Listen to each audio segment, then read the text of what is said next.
Hey everybody, Nick here, and I just got out of the newest Safdie Brothers film starring Dwayne Johnson, The Smashing Machine, a story about early MMA pioneer Mark Kerr and kind of his career and his personal life between 97 and 2000. I'm a big MMA fan, so I'm very familiar with Mark Kerr and his body of work.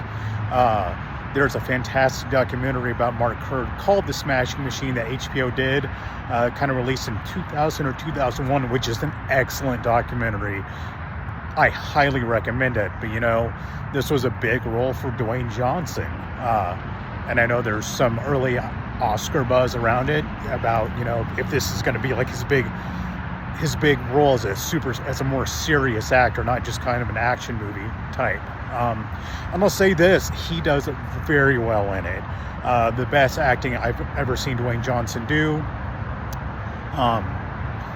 He does great, and kudos to the makeup and prosthetics people, because they made him look so much like Mark Kerr. There are certain times, from certain angles, they look almost identical. And Mark Kerr was a big muscular guy, and they needed a big muscular guy to play him. And Dwayne Johnson, there's nobody ever that could have played Mark Kerr as well as Dwayne Johnson did in this movie. So bravo, great acting. Emily Blunt plays his girlfriend, Dawn. It's Emily Blunt. She does fantastically in it. I was surprised they got UFC and Bellator fighter Ryan Bader to play Mark Coleman, and he does a really good job in it. Bader can actually act. He's got good chemistry, and I hope we get to see him in more. Of course, not a big stretch for him playing a heavyweight MMA fighter, but I gotta give kudos. He did a great job. And you have a bunch of other people. You have Boss Rutan playing himself in it, who's another MMA pioneer and commentator. The fight scenes, the choreography is brutal and looks very real. At times it's like, man, it's kind of tough to watch even. And I watch a lot of fighting, and that's great. Unfortunately, the movie's really a mixed bag. It ended up being kind of okay, not great. It's kind of jarring and jumpy, and at times where it really doesn't feel like it doesn't need it. One of the biggest problems the movie has is the soundtrack is very loud and grating, and at times it completely overrides what the characters are saying, and other times it completely undermines how serious certain scenes are. There's one scene in particular, it's a very serious scene with some heavy stuff going on, and the music just takes the wind out of its sails. I know kind of the style of it is similar to other Safdie Brothers movies. Here, some of that style just doesn't work great. And there's some really good drama in it. There's some good, I said, a lot of the fights and the stuff about like the pageantry of party fighting championships they do a good job with it. But